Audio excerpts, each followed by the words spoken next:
বিসমিল্লাহির রহমানির রহিম। আসসালামু আলাইকুম। 2020-21 সেশনের একাদশ ব্যবসা শিক্ষা শাখার ছাত্রছাত্রীদের শুভেচ্ছা স্বাগত জানাচ্ছি অনলাইন ক্লাস কার্যক্রমে। আশা করি তোমরা সুস্থ আছো এবং মনোযোগের সাথে পড়াশোনা করছো। তোমরা ভর্তি হওয়ার পর এখনও পর্যন্ত কলেজ আঙ্গিনায়, কলেজ ক্যাম্পাসে এসে ক্লাস করতে পারোনি। আমরাও তোমাদের ক্লাস নিতে পারছি না। আশা করি দ্রুতই এই অবস্থার অবসান ঘটবে। তবে যে অনলাইন ক্লাস হচ্ছে সেই ক্লাসগুলো তোমরা মনোযোগের সাথে করবে।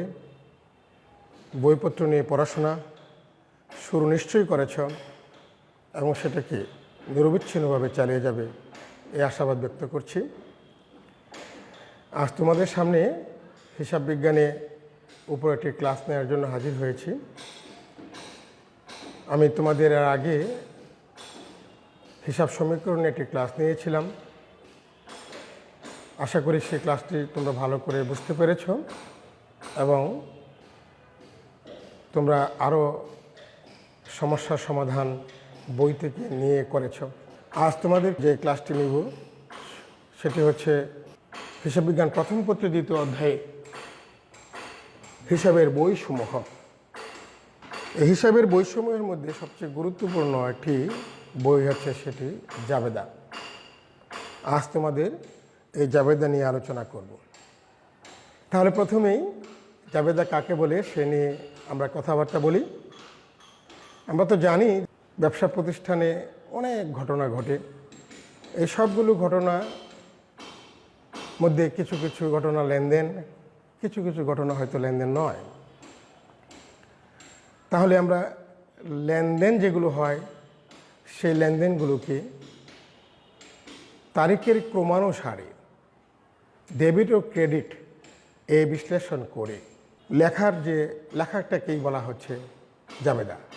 তাহলে আবার যদি একটু ভালো করে বলি যে হিসাবের বইয়ে লেনদেনগুলোকে তারিখের ক্রমানুসারে ডেবিট ও ক্রেডিট এই বিশ্লেষণ করে লিপিবদ্ধ করা হয় তাকে বলা হচ্ছে জাবেদা বই বা জাবেদা। তাহলে একটি প্রশ্ন চলে আসছে, ডেবিট ও ক্রেডিট এই বিশ্লেষণ করে, এই ডেবিট ও ক্রেডিটের বিশ্লেষণ তুমি যদি করে ফেলতে পারো তাহলে এই জাবেদা অতি সহজ হয়ে যাবে। তাহলে এই ডেবিট ক্রেডিট কীভাবে আমরা বিশ্লেষণ করব এখন এ নিয়ে একটু আলোচনা করি। হিসাব সমীকরণ যখন পড়িয়েছিলাম মনে করে দেখো, আমরা বলেছিলাম হিসাব সমীকরণে সম্পদ এবং দায় পরস্পর সম্পদ হয়। তাহলে একটা হিসাবে আমরা সম্পদ পেয়েছি, আর একটা হিসাব পেয়েছিলাম দায়। এই দায়কে আমরা আবার দুটো ভাগে ভাগ করেছিলাম, একটা হচ্ছে আন্তঃদায়, একটা হচ্ছে বহির্দায়। এই আন্তঃদায়কে আমরা বলছিলাম মালিকানা সত্ত্ব। আর মালিকানা সত্ত্ব বলতে বলেছিলাম যে ব্যবসা প্রতিষ্ঠানের মালিক ব্যবসা প্রতিষ্ঠানের উপর যে অধিকারটা রাখে, ব্যবসা প্রতিষ্ঠানের অন্যভাবে যদি বলি ব্যবসা প্রতিষ্ঠানে মালিকের জন্য যে দায়টা থাকে সেটাকে বলছি আমরা মালিকানা সত্ত্ব বা মূলধন। তাহলে ওই মালিকানা সত্ত্বটা কেন হয়? প্রথমেই মালিক বিনিয়োগ করে, তাহলে এটা মূলধন বাড়ে। অন্যদিকে মালিক কেন ব্যবসা প্রতিষ্ঠান করে? অবশ্যই ব্যবসা করার মধ্যে তার আয় হয়, সে আয়ের জন্য আবার ব্যয় হয়। আয় থেকে ব্যয় বাদ দিলে যে লাভ হয় সেই লাভটা পাওয়ার জন্যই করে। সেই জন্য লাভটা হচ্ছে মূলধন বৃদ্ধির একটি উপাদান। তাহলে আয় যদি বাড়ে তাহলে লাভ বাড়বে, তাহলে আয় আর ব্যয় যদি বাড়ে তাহলে লাভ কমবে, তাহলে একটা হচ্ছে ব্যয়। তাহলে আয় হিসাব, একটা হলো ব্যয় হিসাব। তাহলে 4টি হিসাব নিয়ে কথা বলবো আজকে। আর এই 4টি হিসাব নিয়ে কথা যদি বুঝে যায় কিভাবে ডেবিট করতে হয়, 4টি হিসাবের জন্য কিভাবে ক্রেডিট করতে হয়, তাহলে আমাদের জন্য ডেবিট ক্রেডিট নির্ণয় করা খুব সহজ হয়ে যাবে। তাহলে কি বলছিলাম এখানে? একটা বলছি আমরা সম্পদ আর একটা বলছি আমরা ব্যয়, সম্পদের সাথে ব্যয়টা ডেবিট ক্রেডিটে একই রকম হবে।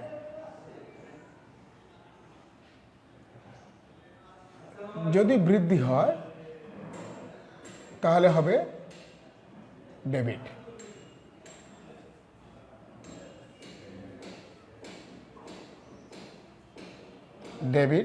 ডেবিটকে অনেক সময় DRও লেখে,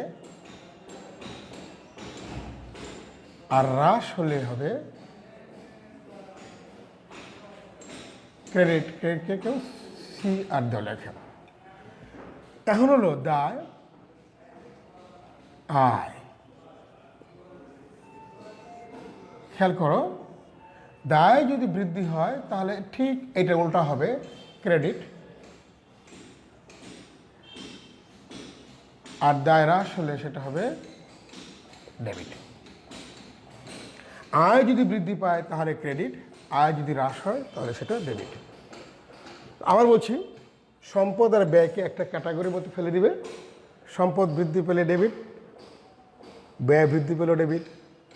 সম্পদ হ্রাস পেল ক্রেডিট, ব্যয় হ্রাস পেল ক্রেডিট।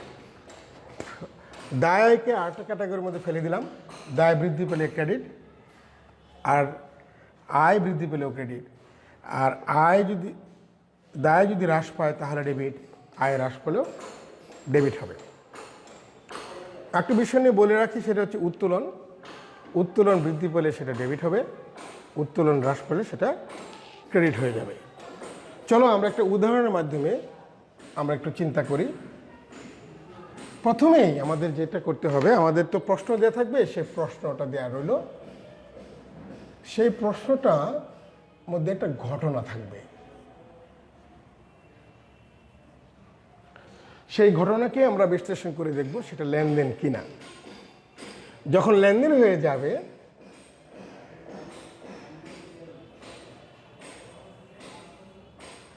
আমরা বুঝতে পারবো এটা লেনদেন।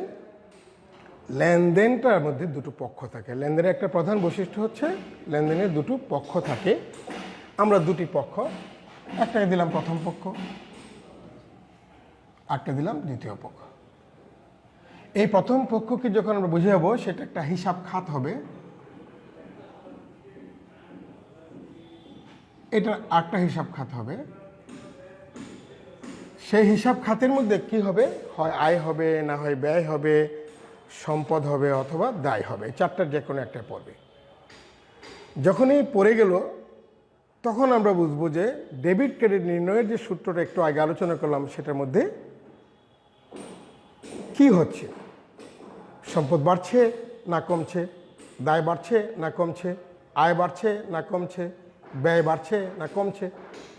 আর এইটা বুঝে গেলেই তখন ওই সূত্রের মধ্যে বাড়লে কি হয়, কমলে কি হয়, ডেবিট হবে না ক্রেডিট হবে, তুমি যদি লিখে ফেলতে পারো তাহলেই তোমার জন্য খুব সহজ হয়ে যাবে। আমরা একটা ছোট্ট উদাহরণের মাধ্যমে দেখি। এখান থেকে দেখি, আমি লিখে রেখেছি 2020 সালের 1 জুলাই তারিখে মিস্টার ক নগদ 50,000 টাকা নিয়ে একটি ব্যবসা শুরু করলেন। তাহলে আমরা প্রশ্নটা পেলাম, বলছিলাম প্রশ্ন, এই যে প্রশ্নটা পড়লাম, ঘটনা কিনা সেই নিয়ে বিশ্লেষণ করেছি। এবং এটা ঘটনা, কারণ এর মাধ্যমে ব্যবসা প্রতিষ্ঠানের আর্থিক অবস্থার পরিবর্তন ঘটে, অথবা হিসাব সমীকরণের উপাদানগুলোর উপর প্রভাব বিস্তার করে এই ঘটনাটা। তাই ঘটনা হওয়ার পরে আমরা বুঝতে পারছি এটা লেনদেন। এই ঘটনাটা কি? একটা লেনদেন। লেনদেন যখন হলো, তার দুটো পক্ষ, এখানে দুটো পক্ষ আমরা খুঁজে বের করব। আমরা যদি বলি যে এটা হচ্ছে, একটা হচ্ছে মালিক, একটা হচ্ছে ব্যবসা প্রতিষ্ঠান। এই ব্যবসা প্রতিষ্ঠান মালিকের কাছ থেকে কত আসলো? 50,000 টাকা আসলো। তাহলে এই যে ব্যবসা প্রতিষ্ঠানের নগদ টাকা আসলো, তাহলে একটা পক্ষ হয়ে গেল আমাদের নগদান হিসাব। অন্যদিকে আরেকটা পক্ষের কথা চিন্তা করব। এখানে মালিক কর্তৃক প্রদত্ত হয়েছে 50,000 টাকা, এই জন্য এখানে ব্যবসা প্রতিষ্ঠানের মালিকের জন্য একটা দায়ের সৃষ্টি হয়েছে, এবং সেই দায়টাকে আমরা বলছি মূলধন। তাহলে এটা হচ্ছে মূলধন হিসাব। তাহলে একটা পক্ষ হলো নগদান হিসাব, যেটাকে আমরা সম্পদ, অবশ্যই সম্পদ আমরা চিনি, নগদান হিসাব একটা সম্পদ, মূলধন হিসাব একটা দায়। তাহলে সম্পদ বৃদ্ধি পেল না হ্রাস পেল? এখানে সম্পদ বৃদ্ধি পেল। সম্পদ বৃদ্ধি পেলে কি হয়? ডেবিট হয়। আর মূলধন কি হলো? বৃদ্ধি পেল না হ্রাস পেল? মূলধন বৃদ্ধি পেল, মানে দায় বৃদ্ধি পেল। তো দায় বৃদ্ধি পেলে কি হয়? ডেবিট হয়। তাহলে দায় বৃদ্ধি পেলে ক্রেডিট হয়। তাহলে আমাদের জাবেদাটা হবে নগদান হিসাব ডেবিট, মূলধন হিসাব ক্রেডিট। এইভাবে আমরা জাবেদা করব।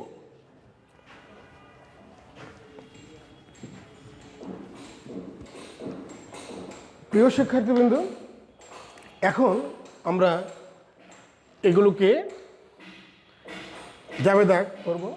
এখন জাবেদা করার সময় প্রথমে যে কাজটা করতে হবে, প্রতিষ্ঠান এর নাম না থাকলে, যদি ব্যক্তির নাম থাকে ব্যক্তির নামটা লিখছে এখানে মিস্টার ক। নাম থাকলে যদি এই ব্যক্তি একটা নাম দিয়ে প্রতিষ্ঠানটা, যেমন কো ট্রেডার্স হতে পারতো, ধরো একদম কো ট্রেডার্স। এখন শুধু ব্যক্তির নামটা আছে, তাই মিস্টার ক এর সাধারণ জাবেদা।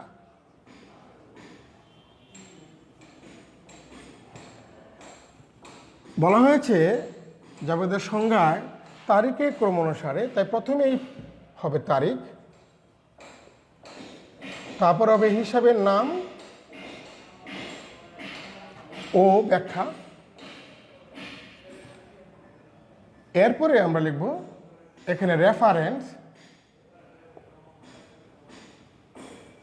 যেহেতু ডেবিট ক্রেডিট বিশ্লেষণ করতে হবে, তাহলে একটা হচ্ছে আমাদের ডেবিট টাকার, আরেকটা হলো ক্রেডিট টাকা।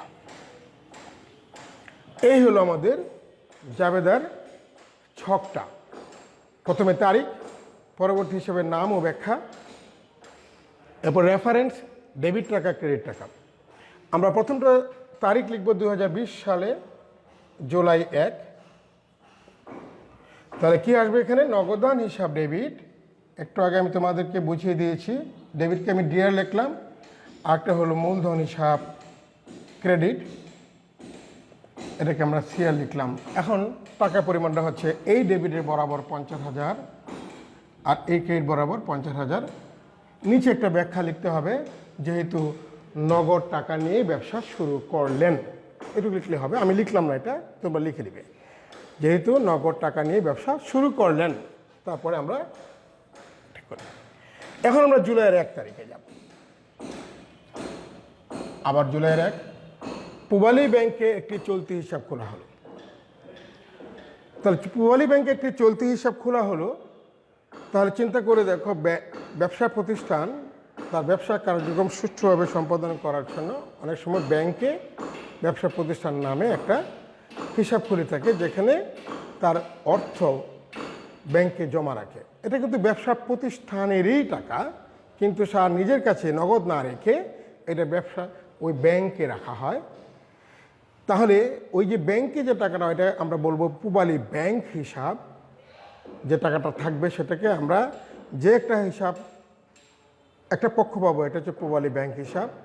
আর ব্যবসা প্রতিষ্ঠান থেকে টাকাটা চলে যাবে। খেয়াল করে দেখো, যদি এটি ব্যবসা প্রতিষ্ঠান হয়, তাহলে আমাদের যদি পূবালী ব্যাংক হয়, তাহলে পূবালী ব্যাংকে একটা চলতি হিসাব খোলা হলো, তাহলে এই চলতি হিসাবে টাকাটা চলে যাবে পূবালী ব্যাংক।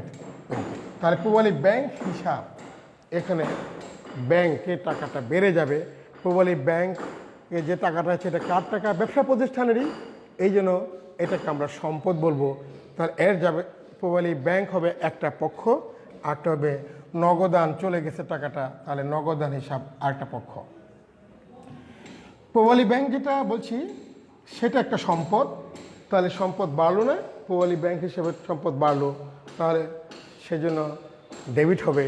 অন্যদিকে নগদ টাকা কমে গেল, মানে সম্পদ কমে গেল, সেজন্য ক্রেডিট হবে। তাহলে দেখতে পাচ্ছ তো কীভাবে করছি। আমরা দুটো পক্ষ খুঁজে পেলাম, একটা হচ্ছে পূবালী ব্যাংক হিসাব। যেহেতু পূবালী ব্যাংক হিসাব টাকাটা বেড়ে গেল, তাই ডেবিট, সম্পদ বেড়ে গেল। আর হচ্ছে নগদান হিসাব ক্রেডিট, যেহেতু নগদ থেকে টাকা চলে গেল, তাহলে সম্পদ কমে গেল এখানে, এই জন্য নগদান হিসাব ক্রেডিট হয়েছে। এখন কত টাকা হচ্ছে? 10,000 টাকা দিয়ে। তাহলে এখানে আমরা 10,000 লিখলাম। জুলাই 3 তারিখে যাচ্ছি, এখানে যে ব্যাখ্যাটা লিখবো সে ব্যাখ্যাটা হচ্ছে এখান থেকে লিখবো আমরা, যেহেতু পূবালী ব্যাংকে একটি চলতি হিসাব খোলা হলো। জুলাই 3 তারিখ নগদ ক্রয়,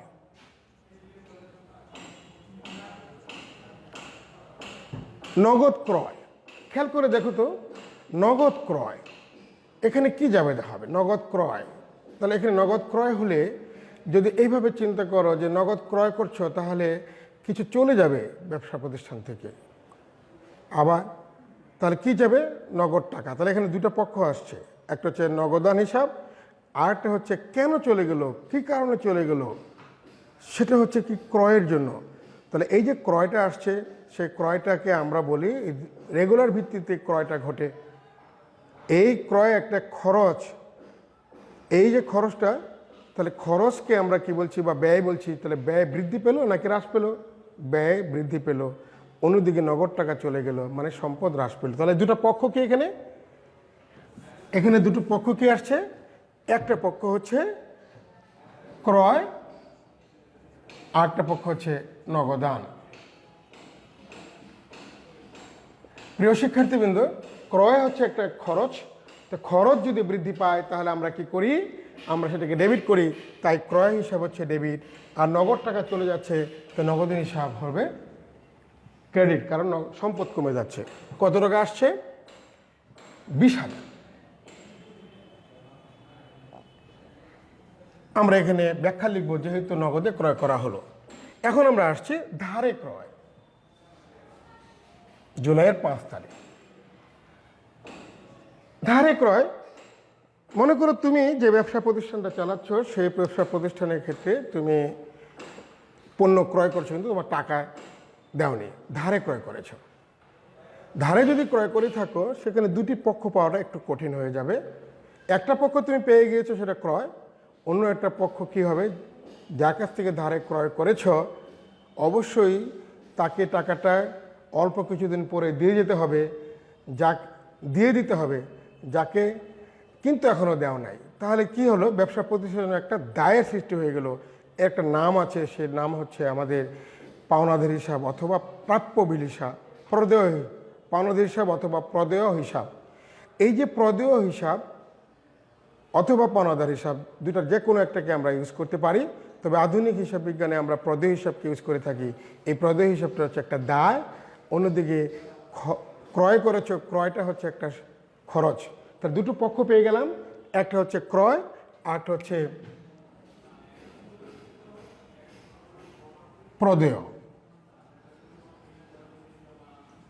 ক্রয় কি, খরচ, খরচ বাড়লো তাই ডেবিট। প্রদেয় হিসাবটা কি, একটা দায় বাড়লো তাহলে ক্রেডিট, এবং সেখানে টাকা পরিমাণটা হবে আমাদের 15,000 টাকা।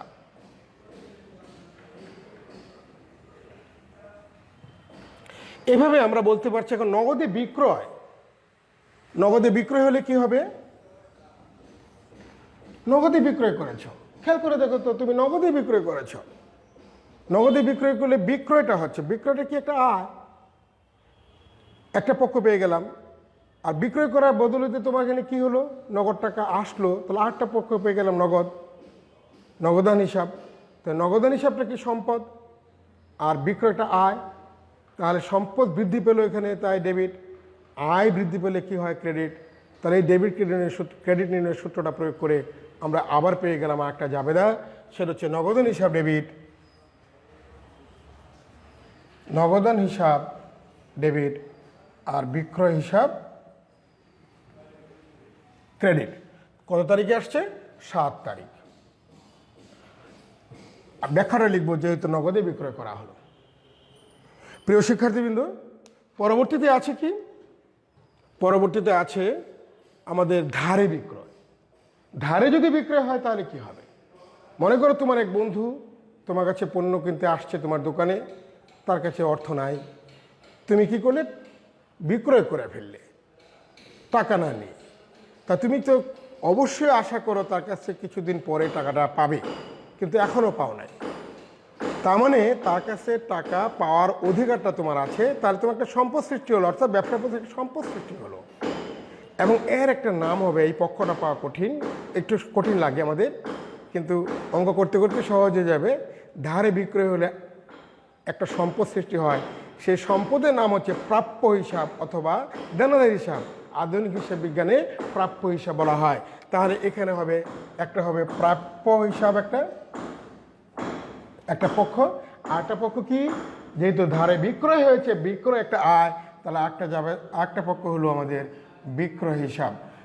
প্রাপ্য হিসাব সম্পদ বৃদ্ধি পেল তাই ডেবিট, আর বিক্রয় হিসাব মানে আয় বৃদ্ধি পেল তাই ক্রেডিট। এবং টাকার পরিমাণটা আমরা এখন লিখে দিব। কত টাকা? 14,000 টাকা। আর এই জায়গায় হবে আমাদের নগদে বিক্রয় ছিল 25,000, এটা লিখে নিয়ে আগে এখন লিখে দিচ্ছি 25,000। এই প্রিয় শিক্ষার্থীবৃন্দ, আমি একটু মুছে দিলাম এটাকে, আর দু একটা আছে, কিভাবে আমরা করব আমরা দেখিয়ে দিব। দেখো, এই যে 15 তারিখ আমরা নিচেই লিখব, এখানে জায়গা নেই বলে আমি উপরে লিখছি, তোমরা একটা কাগজের মধ্যে শেষ করার চেষ্টা করবে, কারণ 10টা থাকে তো 10টা করা সম্ভব। ব্যক্তিগত প্রয়োজনে উত্তোলন করা হলো। আমরা বলছিলাম দায়, আয়, সম্পদ, ব্যয়। এরপরেও একটা কথা বলছিলাম উত্তোলনের কথা। যখনই উত্তোলন বাড়বে তখন ডেবিট হয়ে যাবে। ব্যক্তিগত প্রয়োজনে অর্থাৎ মালিক তার নিজস্ব প্রয়োজনে যখন ব্যবসা প্রতিষ্ঠান থেকে যা কিছু নিয়ে যায় সেটাকে আমরা বলছি উত্তোলন। তাহলে সেখানে একটা পক্ষ আমরা পেয়ে গেলাম উত্তোলন। তারিখটা হচ্ছে আমাদের 15 তারিখ। তাহলে উত্তোলন। আরেকটা হলো উত্তোলন করা হলো, তার অবশ্য নগদ টাকা নিয়ে গেছে, তার নগদান হিসাব। এখন প্রশ্ন হচ্ছে উত্তোলনটা কী হয়? উত্তোলন বাড়লে সেটা কী হয়ে যায়? ডেবিট হয়ে যায়, তাহলে ডেবিট হলো। আর নগদ টাকা অবশ্যই কমে যাবে, তাই এটা হচ্ছে ক্রেডিট। এবং টাকা পরিমাণটা আমরা এখানে দিয়ে দিব, কত? 12,000 টাকা হয়ে গেল। এখন দেখো, ধারে বিক্রয় হতে আদায় 6,000 টাকা, সরি ব্যাংক হতে উত্তোলন 20 তারিখে। 20 তারিখে কি আছে? ব্যাংক হতে উত্তোলন। খেয়াল করো, পূবালী ব্যাংকে একবার টাকা জমা দিয়েছিলে, তখন কি হয়েছিল? নগদ টাকা ব্যবসা প্রতিষ্ঠান থেকে চলে গিয়েছিল ব্যবসা প্রতিষ্ঠানের ব্যাংক হিসাবে। এখন সেই ব্যাংক থেকে তার প্রয়োজনে, ব্যবসা প্রতিষ্ঠানের প্রয়োজনে টাকা ব্যবসা প্রতিষ্ঠানের প্রয়োজনে উত্তোলন করা হলো।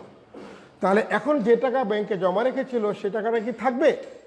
যেমন এখানে জমা করা হয়েছিল কত? 10,000 টাকা। তাহলে অবশ্যই এই 10,000 টাকা থেকে এখন ব্যবসা প্রতিষ্ঠানের জন্য উত্তোলন করা হচ্ছে 5,000 টাকা। তাহলে এই পূবালী ব্যাংক হিসাব, এটা হচ্ছে একটা পক্ষ, অন্যদিকে নগদান হিসাব হচ্ছে আরেকটা পক্ষ। তাহলে দুটো পক্ষ কি? একটা হচ্ছে নগদান হিসাব একটা পক্ষ। নগদান হিসাবটা কি? সম্পদ। সম্পদ বাড়লো না কমলো? এখানে বাড়লো, তাহলে এটা হবে ডেবিট।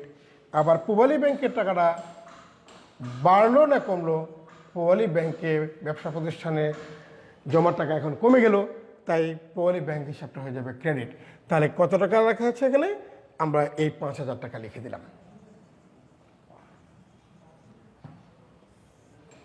খেয়াল করো, এখন দেখো, এই যে 25 তারিখে একটা ধারে বিক্রয় হতে আদায় 6,000 টাকা।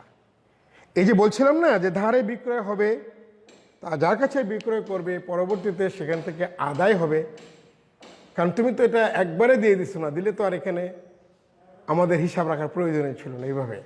তা ঠিক আছে, তাহলে কি হলো? খেয়াল করে দেখো, ধারে বিক্রয় হতে আদায় 6,000 টাকা। খেয়াল করো, এই যে দেখো, ধারে বিক্রয় হয়েছিল 14,000 টাকা, ওখান থেকে 7,000 টাকা পাওয়া গেল। একটু আগে কথা চিন্তা করো তো, যখনই আমরা ধারে বিক্রয় করেছিলাম তখন প্রাপ্য বিল হিসাব ডেবিট করেছিলাম, প্রাপ্য হিসাবকে আমরা ডেবিট করেছিলাম। এখন যদি কেউ টাকাটা দিয়ে দেয়, আদায় হয়ে যায়, তাহলে এই প্রাপ্য হিসাব নামে যে সম্পদ ছিল সেই সম্পদের পরিমাণ বাড়বে না কমবে? নিশ্চিতভাবে সম্পদের পরিমাণ কমে যাবে। প্রাপ্য হিসাব 14,000 না হয়ে 14,000 থেকে আরও 7,000 টাকা কমে যাবে। কত কমে যাবে? 7,000 টাকা কমে যাবে। যেহেতু এখানে 7,000 টাকা, কথা সরি 6,000 টাকা কমে যাবে। অন্যদিকে কি হবে? নগদ অর্থ আসবে। তা এখানে দুটো পক্ষ পেয়ে গেলাম না? একটা হচ্ছে নগদান হিসাব, আরটা কি? প্রাপ্য হিসাব। তাহলে এখানে জাবেদারে যেটা হবে সেটা হচ্ছে এই নগদান হিসাবে একটা, আরেকটা হচ্ছে প্রাপ্য হিসাব। এখন আমরা এই যে বললাম না, চিন্তা করব নগদান হিসাব ওই ডেবিট ক্রেডিটের সূত্রের জন্য বেড়েছে তাই ডেবিট, আর প্রাপ্য হিসাব মানে সম্পদ কমেছে তাই ক্রেডিট, এবং সেই টাকার পরিমাণ ৬,০০০ টাকা আমরা এইভাবে লিখে দেব। কর্মচারী বেতন প্রদান, খেয়াল করে দেখো, কর্মচারী বেতন প্রদান, এই যে বেতনটা কি? বেতনটা হচ্ছে একটা খরচ। তাহলে এই একটা পক্ষ পেয়ে গেলাম খরচ, কি কিসের জন্য খরচ? বেতনের জন্য, সেই জন্য একটা বেতন হিসাবে একটা পক্ষ। অন্যদিকে আমাদের নগদ টাকা চলে যাবে না ব্যবসা প্রতিষ্ঠান থেকে, চলে যাবে কতটা? নগদ টাকা চলে যাবে, তা নগদান হিসাব হচ্ছে আর একটা পক্ষ। তো দুটো পক্ষ পেয়ে গেলাম, একটা কি, একটা পেলাম আমরা বেতন হিসাব, একটা পেলাম নগদান হিসাব। তাহলে এই যে বেতন হিসাব একটা খরচ, খরচ বৃদ্ধি পেলে ডেবিট হয়, আর নগদান হিসাব নগদ কমে গেছে এখানে টাকাটা, তাহলে এটা ক্রেডিট হবে, মানে সম্পদ কমে গেছে তাই ক্রেডিট, এবং টাকার পরিমাণ হচ্ছে কত?